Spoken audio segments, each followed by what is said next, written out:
Continuando con el módulo de pediatría, revisaremos el tema de trauma craneoencefálico en niños.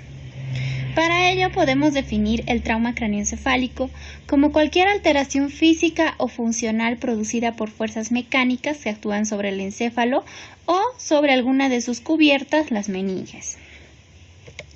Dependiendo del mecanismo por el cual se lleve a cabo el traumatismo craneoencefálico y el compromiso, ya sea superficial o profundo del tejido cerebral, se desarrollarán diferentes tipos de lesiones. Entre ellas podemos citar las siguientes. El hematoma extradural, que es una colección de sangre entre la bóveda craneana y la dura madre, cuyo cuadro clásico se caracteriza por un intervalo lúcido seguido de signos localizados de hipertensión intracraneal que van apareciendo según la velocidad de formación del hematoma. El hematoma subdural está formado por rupturas de las venas que proviene de la corteza hacia los senos durales, encontrándose en el síndrome de shaking baby o bebé sacudido. Es un cuadro agudo cuando ocurre hasta 3 días después del trauma. Por otro lado, la contusión es una lesión necrohemorrágica del parénquima secundaria al choque del encéfalo contra estructuras óseas. El hematoma intraparenquimatoso se origina de la ruptura focal del tejido cerebral y vasos que evoluciona a partir de la contusión. La hemorragia intraventricular, por otro lado, causará obstrucción del drenaje del líquido cefalorraquídeo. La hemorragia subaracnoidea se debe a lesión de los vasos subaracnoideos producidos por una irritación meningia con cefalea, rigidez de nuca, náuseas, vómitos y fiebre. La concusión es la pérdida transitoria de la conciencia post-trauma. Y finalmente, como otra lesión, tenemos la lesión axonal difusa, que es la ruptura de pequeñas vías axonales secundarias a mecanismos de aceleración y desaceleración y o rotación. Respecto a la epidemiología, el grupo de edad más atendido por trauma craneoencefálico son los menores de 2 años, cuya incidencia oscila entre 75 y 125 casos por cada 100.000 niños al año. Se dice que del 100% de los niños politraumatizados, el 75% van a presentar trauma craneoencefálico, de los cuales del 7 al 10% son traumas graves, con una mortalidad del 17 al 33% en el trauma craneoencefálico grave. Por otro lado, el 39% de estos niños que tienen TEC grave tienen compromiso de otros sistemas. Existen ciertas características propias del niño que lo predispone a los traumatismos. Entre ellos podemos dividirlo entre las características anatómicas, fisiológicas y psicológicas. Respecto a las anatómicas, el menor tamaño corporal, donde existe una amplia distribución de energía que va a favorecer al politraumatismo. El mayor tamaño proporcional de la cabeza en niños pequeños es por lo cual es frecuente el trauma craneoencefálico. Respecto a las características fisiológicas, la mayor superficie corporal favorece la pérdida de calor por evaporación, lo que aumenta el requerimiento de líquidos, por lo cual está indicado utilizar soluciones de acuerdo a lo establecido por la fórmula de Holiday-Segar. Los requerimientos calóricos también son mayores en el niño y básicamente como datos de hipovolemia debemos basarnos en la taquicardia y la mala perfusión. Las características psicológicas son que puede aparecer comportamientos regresivos frente al estrés y al dolor. Cuando existe una lesión intracraneal, si esta lesión es grave, existe un gran porcentaje de que pueda desarrollarse la muerte o, en caso contrario, presentar importantes secuelas neurológicas. Habíamos mencionado ciertas características que tienen los niños que los vuelven más susceptibles al desarrollo de traumatismos. Entre ellas habíamos citado la superficie craneal, que es mayor. Podemos citar también que la musculatura cervical es débil. Existe un plano óseo fino y deformable con mayor contenido de agua y menor contenido de mielina. En todo trauma craneoencefálico se van a desarrollar tanto la lesión primaria como la lesión secundaria. En el manejo neurointensivo nosotros vamos a actuar para prevenir lo que es la lesión secundaria. Se entiende como lesión primaria al daño mecánico al producirse la lesión, que suele ser de gran magnitud en el trauma craneoencefálico grave. Por otro lado, la lesión secundaria corresponde a alteraciones después del episodio inicial, donde puede haber hipoxia, isquemia y la hipertensión endocraniana. Y la lesión terciaria está relacionado con alteraciones por estrés oxidativo, donde existe liberación de aminoácidos excitadores, entre ellos el glutamato, que también va a promover el traumatismo craneoencefálico, mayor inflamación y liberación de neurotransmisores. Se dice que dependiendo la gravedad del traumatismo vamos a poder determinar el pronóstico de este cuadro. Ahora bien, cuando vayamos a evaluar un niño que ingresa por un traumatismo craneoencefálico, es muy importante que dediquemos tiempo a la anamnesis. ¿Qué debemos preguntar en estos casos? En primer lugar, la hora del traumatismo y el lugar. Segundo, el mecanismo por el cual se produjo el traumatismo craneoencefálico, si hubo pérdida de conciencia, si esta fue menor o mayor a 1 minuto, las enfermedades patológicas del niño. Será importante saber pues si es un niño con hemofilia para ver los riesgos que pueda tener o alguna otra patología de base.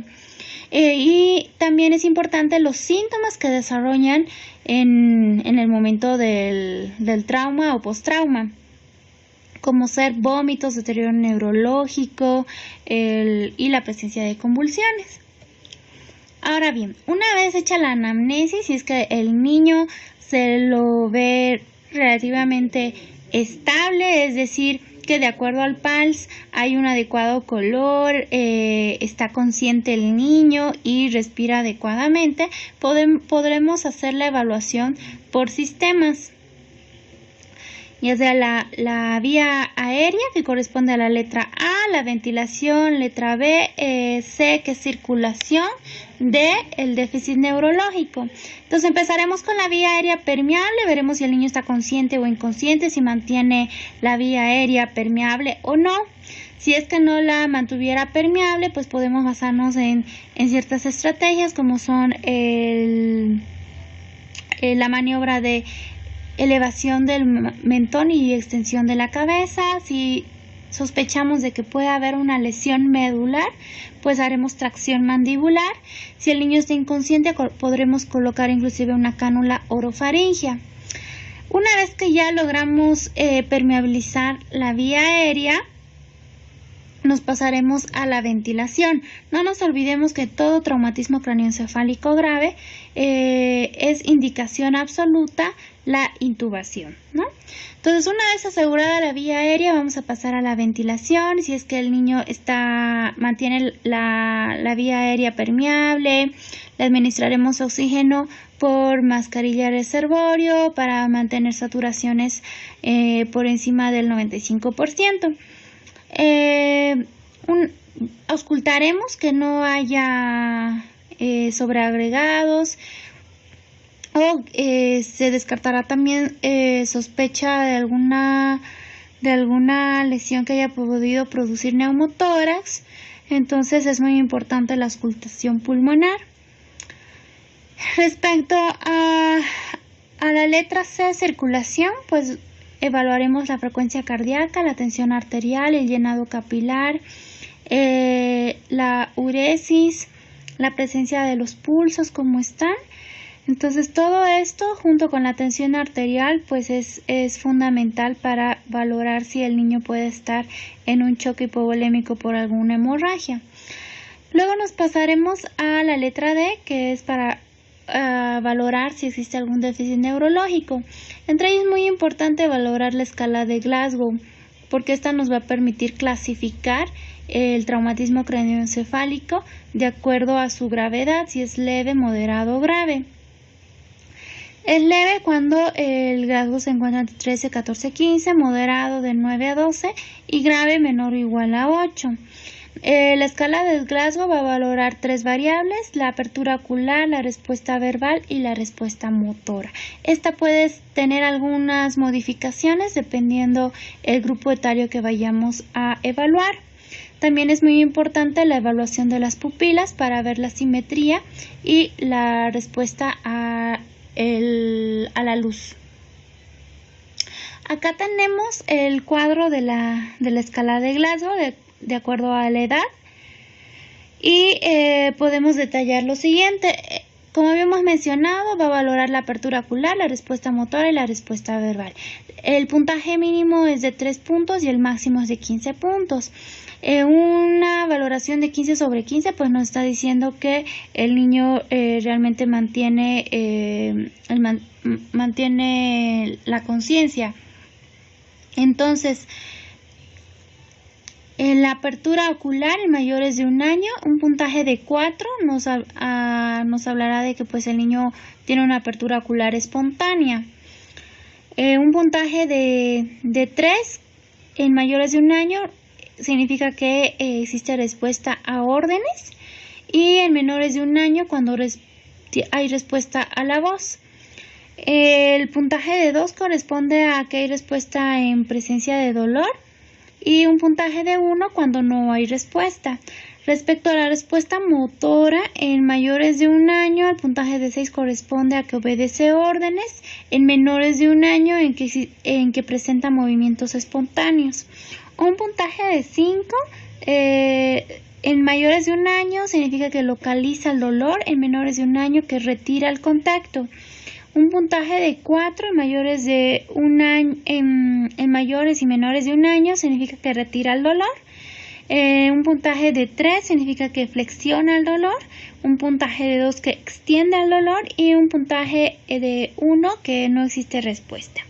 Respecto a la respuesta verbal, en niños mayores de 5 años, la respuesta, el puntaje de 5 corresponde a que está orientado. De 2 a 5 años las palabras son adecuadas, y en menores de 2 años valoraremos si el niño sonríe y balbucea. Un puntaje de 4 mayores de 5 es que la respuesta es confusa, el niño no está orientado. De 2 a 5 años las palabras son inadecuadas, y en menores de 2 años el llanto es consolable en presencia de los padres. El puntaje de 3 en mayores de 5 años corresponde a palabras inadecuadas. De 2 a 5 años que llora ahorita, y en menores de 2 años que llora ante el dolor. El puntaje de 2 corresponde en mayores de 5 años a sonidos incomprensibles. De 2 a 5 años a que gruñe, menores de 2 años que se queja ante el dolor, y el puntaje de 1 que no existe respuesta.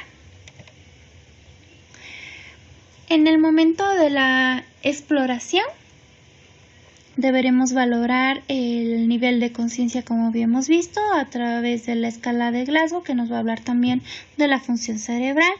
El traumatismo craneoencefálico leve se ha asociado con una mortalidad menor al 1%. El traumatismo craneoencefálico moderado incrementa la mortalidad hasta el 3%, y el traumatismo craneoencefálico grave tiene una mortalidad del 40 hasta el 50%. Es muy importante también, como habíamos mencionado, valorar las pupilas, la apertura ocular, porque esto nos va a hablar también de la integridad del mesencéfalo. Es importante realizar un fondo de ojo para ver si existe papiledema, que suele presentarse a las 24 a 48 horas. Y en los lactantes es muy importante valorar la ausencia de contacto visual, irritabilidad, palidez, llanto agudo. También debemos considerar como probable etiología de los traumatismos que podamos encontrar en un niño el hecho de que suceda maltrato infantil, el hecho de que existan lesiones antiguas o mecanismos no muy coherentes, o que no exista una historia clara de lo sucedido, pues nos hará sospechar de que pueda existir maltrato infantil. Se deberá valorar en la cabeza, se palpar el cráneo, fontanelas, huesos faciales, heridas del cuero, trauma oral o mandibular. También se deberá valorar si no existe lesión medular, si existe algún trauma de tórax, abdomen, pelvis y miembros. En el traumatismo craneoencefálico leve deberemos clasificar si es de riesgo bajo, intermedio o alto. De acuerdo a esto, veremos si tiene indicación de realizarse una tomografía de cráneo o mantener solamente bajo evaluación o observación. Y sí, pues solamente requiere probablemente una radiografía de cráneo. Esto con la intención pues de ir limitando pruebas radiológicas innecesarias. Y pues como habíamos mencionado, los pacientes con riesgo bajo son niños cuyo mecanismo de lesión pues es de riesgo bajo, simples caídas, no hay vómitos, no hay cefalea ni convulsiones, no existe antecedente de riesgo hemorrágico o signos de fractura craneal. Tampoco existen hematomas ni lesiones en el cuero cabelludo y la exploración neurológica es normal. Los niños con riesgo moderado, pues el mecanismo de lesiones de alto riesgo con pérdida de conciencia dudosa o de corta duración o que probablemente no haya sido presenciado por ninguna tercera persona, la presencia de vómitos aislados después del trauma craneoencefálico, la presencia de irritabilidad o somnolencia resuelta y la presencia de cefalea. O de riesgo alto, donde existe pérdida de conciencia mayor de segundos, generalmente mayor a 1 minuto, mecanismos de lesión de alto riesgo con disminución del estado de conciencia, la presencia de irritabilidad, convulsiones, vómitos, alteraciones neurológicas focales o un hematoma en el cuero cabelludo. En el traumatismo craneoencefálico, pues habíamos dicho que el grado está menor de 13, donde puede haber riesgo de lesión intracraneal mayor, puede haber confusión, amnesia, la pérdida de conciencia es poco habitual. Puede existir también cefalea, mareo, vértigo, pérdida del equilibrio, náuseas, vómitos. Se dice que el 5% desarrollan crisis convulsivas precoces, es decir, en los primeros 7 días. Y el riesgo de evolución a epilepsia es 4 veces mayor. En cambio, en el trauma craneoencefálico grave es muy importante que haya una estabilización tanto hemodinámica como ventilatoria. Son niños que tienen indicación absoluta de ingreso a la terapia intensiva pediátrica y lo más probable es que se requiera interconsultas con cirugía general, neurocirugía y la realización de estudios por imagen como ser la tomografía axial computarizada. ¿Cuál debe ser nuestra actuación en un trauma craneoencefálico leve? Pues si es de bajo riesgo, no está indicado la realización de una tomografía axial computarizada. Si es de riesgo moderado, podemos mantenerlo bajo observación durante 4 a 6 horas o la realización de una tomografía. Y si es de riesgo alto, sí o sí está indicado la realización de una tomografía. La radiografía de cráneo se deberá valorar en niños de 3 meses a 2 años, asintomáticos, con presencia de hematoma en el cuero cabelludo. Se deberá descartar la presencia de fracturas, y en estos casos se podrá realizar una tomografía axial computarizada. Una vez que se descarta cualquier lesión neurológica, pues el niño podrá pasar a domicilio con vigilancia de signos de alarma por parte de los padres. En caso de que veamos que hay alguna lesión cerebral, fractura deprimida o de base de cráneo, alteración del estado de conciencia, vómitos persistentes, pues estará indicado su ingreso al hospital. En un traumatismo craneoencefálico moderado, pues está indicado hacer la tomografía axial computarizada. Se deberá valorar si existe alguna alteración en la exploración neurológica. Y pues generalmente estos niños pueden estar hospitalizados durante 24 horas para mantenerlo vigilado, monitorizado con control de la escala de Glasgow. Se dice que de estos niños solo el 1% tiene alguna indicación quirúrgica. Por lo general pasan a domicilio después de 24 horas de observación y con la única indicación de que los padres pues deben ir controlando que no haya ningún deterioro neurológico y despertando al niño cada 2 horas durante las primeras 24 horas. En el traumatismo craneoencefálico grave es muy importante estabilizarlo, como habíamos dicho, en la parte hemodinámica y ventilatoria. Y una vez estabilizado el niño, se pasará a realizar el estudio de imagen, que es la tomografía. En niños mayores de 2 años podemos clasificar el riesgo de lesión intracraneal. Se dice que los niños con bajo riesgo de lesión intracraneal en este grupo etario mayores de 2 años, pues son niños que tienen un Glasgow de 15 con una exploración neurológica normal, no existe vómito ni pérdida de conciencia y pues se debe mantener bajo observación. En el riesgo intermedio, el riesgo está de 13 a 14 con amnesia postraumática, más la presencia de un vómito, cefalea intensa o un mecanismo violento y la realización de una tomografía. Los de alto riesgo de lesión intracraneal, el Glasgow menor a 13 con focalidad neurológica, fractura deprimida, lesión penetrante, convulsión postraumática. Es un niño que requirió tomografía en la cual se evidenció lesiones y por ende ingresó también a la terapia intensiva pediátrica para el manejo neurocrítico. En menores de 2 años, los de alto riesgo son aquellos que tienen Glasgow menor a 15 con focalidad neurológica, fontanela hipertensionada, la presencia de convulsiones, irritabilidad, fractura craneal menos de 24 horas con pérdida de conocimiento mayor a 1 minuto, la presencia de más de 2 vómitos y las lesiones en tomografía axial computarizada. El riesgo intermedio de lesión intracraneal 1 es la presencia de más de 3 vómitos con pérdida de conciencia menor a 1 minuto, letargia, irritabilidad, con fractura más de 24 horas y pues este es un niño que requirió observación o tomografía.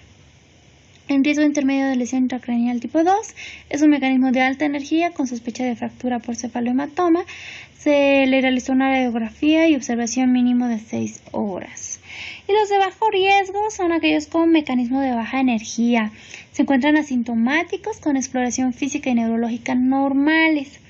Y se debe garantizar la observación en el domicilio y generalmente son dados de alta. Como habíamos mencionado, es muy importante descartar que no haya maltrato infantil.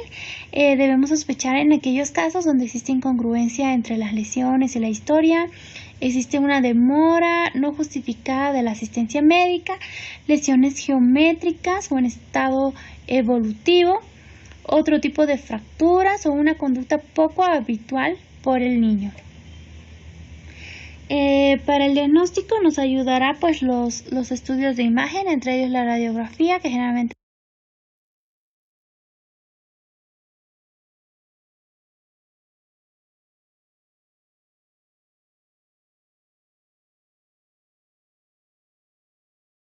se lo hace en niños con fracturas.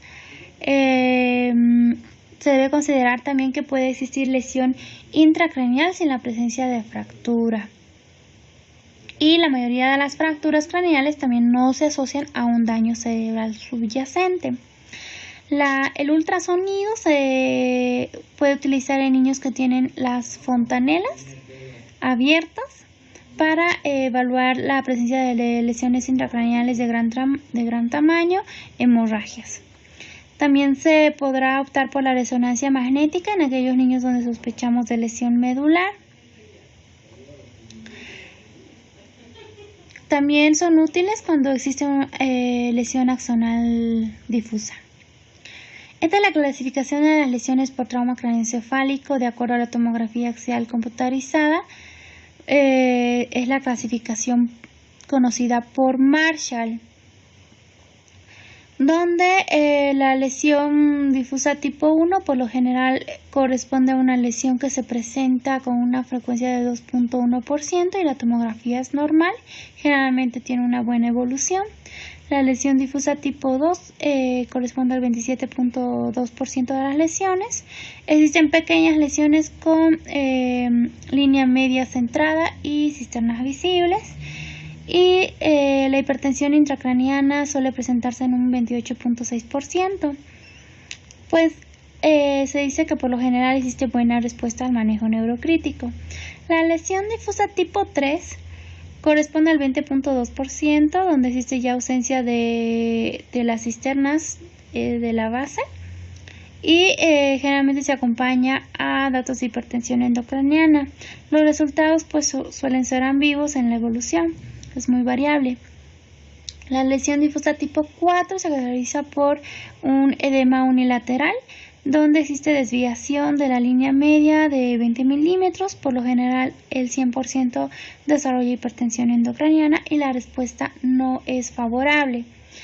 También existe la clasificación de masa evacuada, que corresponde a 24.5%, donde se caracteriza por cualquier lesión que puede ser evacuada y que presenta datos de hipertensión endocraniana en un 65.2%. Y también tenemos las lesiones donde existen masas no evacuables, que corresponde al 13.8%, donde la lesión es mayor a 25 mililitros, y el 84.6% desarrolla hipertensión endocraniana. Aquí tenemos un cuadrito de lo que estamos hablando, que es la clasificación de Marshall. Para recordar, la difusa 1, no existe afectación craneal visible, la tomografía es normal. La difusa 2, las cisternas están presentes y la línea media está centrada o desviada menos de 5 milímetros.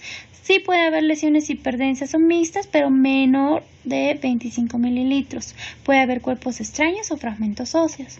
La difusa 3, las cisternas están comprimidas o ausentes.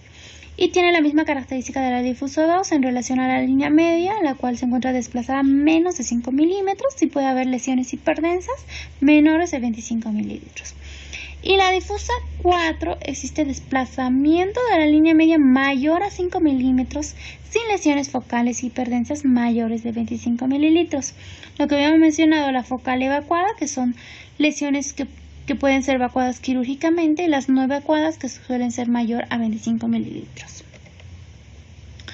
¿Qué es importante en el traumatismo craneoencefálico grave? Mantener la normovolemia. Para ello utilizaremos fluidos isotónicos como la solución salina al 0.9%.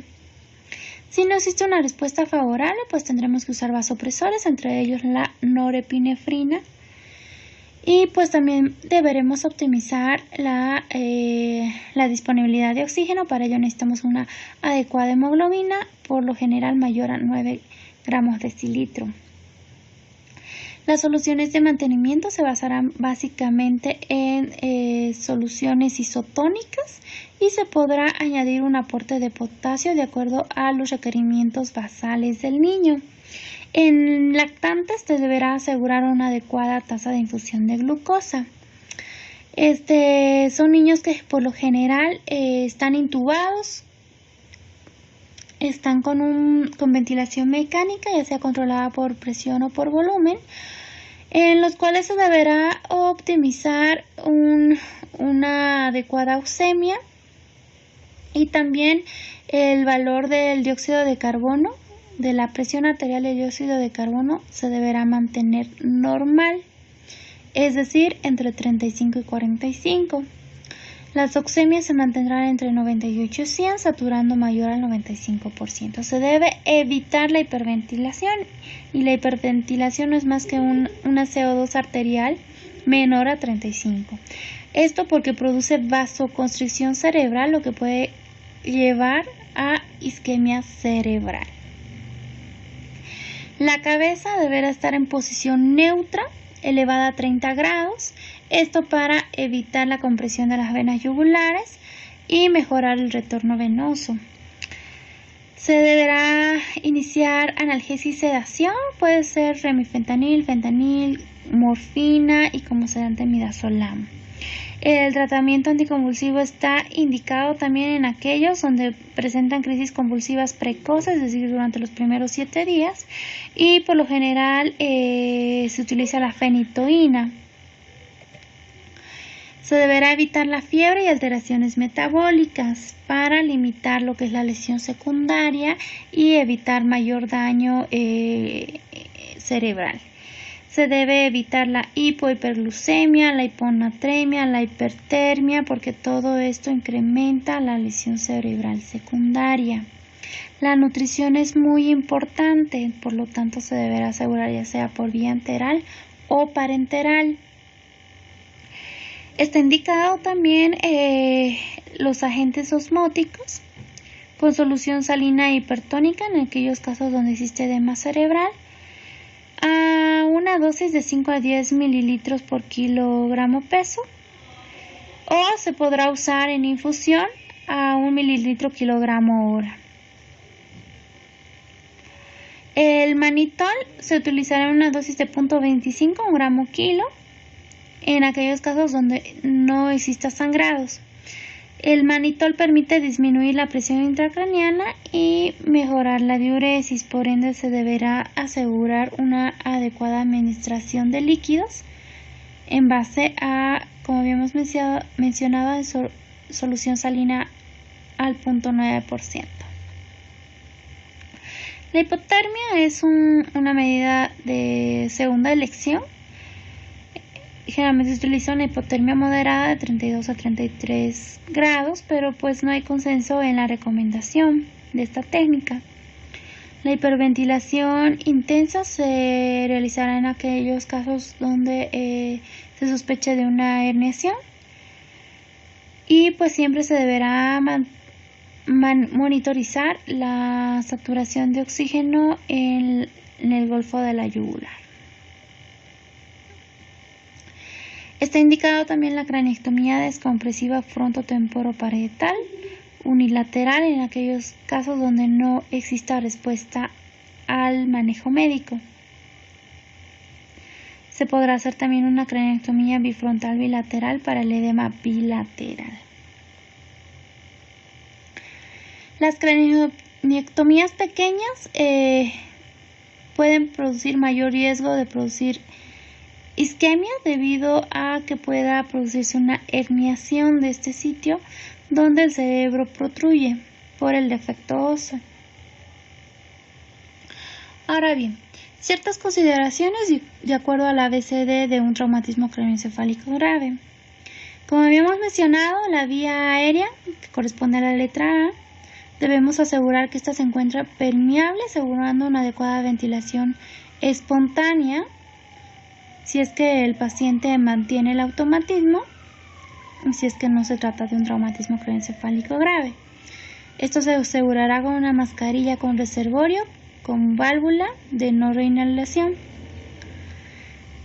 Como hemos mencionado, podemos utilizar también la técnica de hiperextender el cuello, elevación del mentón, protegiendo la columna cervical en aquellos donde se sospeche de lesión. En aquellos donde sí se sospecha, se utilizará la maniobra de subluxación mandibular para liberar la vía aérea.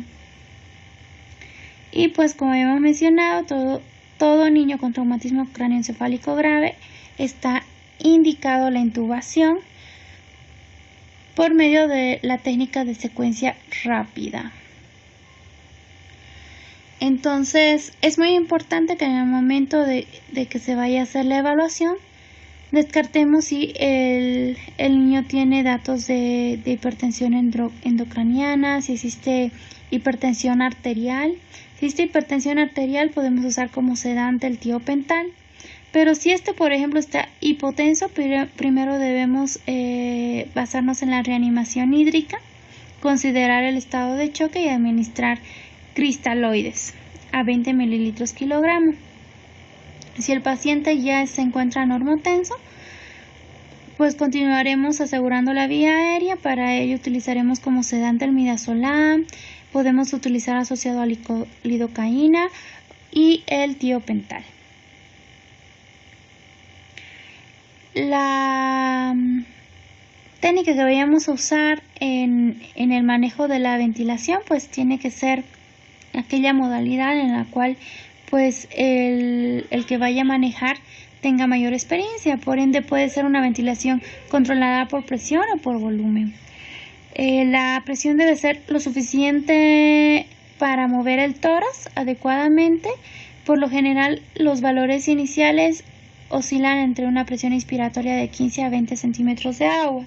El PEP se encontrará entre 3 a 5 y pues es muy importante la monitorización de la presión intracraneal en aquellos pacientes donde sospechemos de alguna lesión pulmonar o que vaya a desarrollar un síndrome de distrés respiratorio agudo con requerimiento de PEPs mayor a 8 centímetros de agua. Ahora bien, la FiO2 pues se deberá mantener oxemias entre 70 a 90 con saturaciones mayores al 95 y sí es muy importante que el FiO2 por lo general sea menor a 60% para evitar lesión pulmonar. Se deberá proceder a revisar la frecuencia cardíaca, el ritmo cardíaco, todo lo que corresponde al monitoreo. Checar la presión arterial al menos 2 veces en forma no invasiva hasta lograr realizar o colocar, mejor dicho, una línea arterial invasiva. Se deberá valorar la perfusión capilar, tomar gasometrías de control donde se valorará el estado ácido-base, el lactato, el hematocrito y los electrolitos. Se deberá canalizar al menos 2 vías periféricas hasta obtener un catéter venoso central. Se deberá colocar con mucha precaución la sonda urinaria, principalmente en aquellos niños donde se sospeche de lesión de pelvis por sospecha de lesión de uretra y evitar así falsas vías. Será muy importante realizar un balance hídrico adecuado y un control de la uresis por hora. También es importante que si el niño tiene datos de hipovolemia y no se logra obtener una vía periférica en un tiempo de 2 minutos, se deberá realizar el procedimiento de osteoclisis, ya que es un procedimiento rápido, seguro y con pocas complicaciones. Por tanto, en relación al monitoreo, lo que se va a evaluar es la frecuencia cardíaca, la respiratoria, la presión arterial sistólica, diastólica y media, la presión venosa central, que nos orientará un poco en la presión perfusión del cerebro, la oximetría continua, la capnometría, la uresis, el tamaño pupilar y la respuesta al estímulo de la luz. Y en aquellos casos graves se valorará la medición de la presión intracraneana por medio de un catéter. Es muy importante la toma de PVC si es que no tenemos un monitoreo de la presión intracraneana, ya que este valor restándole a la presión arterial media nos hablará de la presión de perfusión cerebral aproximada, y debemos recordar que en niños la presión de perfusión cerebral, principalmente en menores de 2 años, en los lactantes, deberá mantenerse alrededor de 50 y en niños más grandes por encima de 60. Se deberá calcular líquidos isotónicos, usualmente, como hemos mencionado, la solución salina al 0.9%, calculada en niños mayores de 10 años por 1500 metros cuadrados. Y pues en otra opción en niños, por ejemplo, mayores de 30 kilos, podremos optar por la fórmula de Holiday-Segar. Se deberá cuantificar la uresis horaria, el llenado capilar y el estado ácido-base con gasometría y lactato. Valorar el tamaño pupilar, ya que nos hablará de si existe algún dato de herniación cerebral.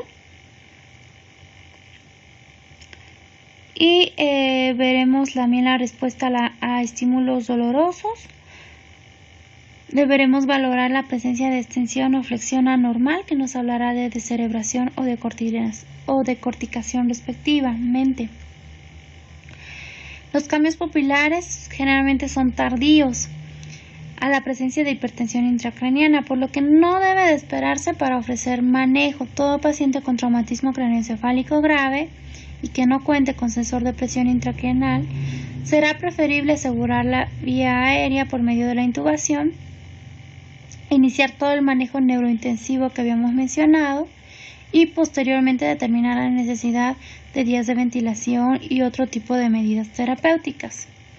Es muy importante la valoración de las pupilas porque este nos habla del deterioro rostrocaudal y está asociado al tipo de lesión que podamos encontrar en lo que respecta al sistema nervioso central.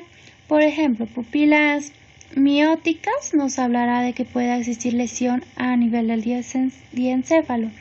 Las pupilas intermedias o fijas nos hablará de que existe lesión a nivel del mesencéfalo. Las pupilas mióticas que no responden a la luz, que se encuentran fijas, nos hablará de una lesión pontina, y las midriáticas y que no responden a la luz nos hablará de una lesión a nivel vulvar. En todo niño con traumatismo craneoencefálico grave se deberá sospechar de lesión medular. Por tanto, se deberá colocar un collarín para evitar movimientos y mayor daño. En niños con traumatismo craneoencefálico grave, es posible que no existan evidencias en las radiografías de lesión cervical, pero esto no significa que no exista lesión medular. Este síndrome es conocido como síndrome de Sibora. Las lesiones más frecuentes en mecanismos axiales de trauma están a nivel de C1 y C3, por lo que la tomografía deberá cubrir estas 3 vértebras. En lactantes es normal que no exista lordosis de la columna cervical, por lo que la columna en rayos X lateral se ve rectificada, y esto no significa que exista algún tipo de lesión. Habíamos mencionado que la nutrición es muy importante y deberá cubrir la tasa metabólica basal. Si el niño tiene ayuno más de 5 días, está indicado la nutrición parenteral. Respecto a lo infeccioso, realmente no está justificado el uso de antibióticos en el trauma craneoencefálico grave abierto. Sí se puede utilizar profilaxis si es que va a ser intervenido quirúrgicamente. Eso es todo. Gracias.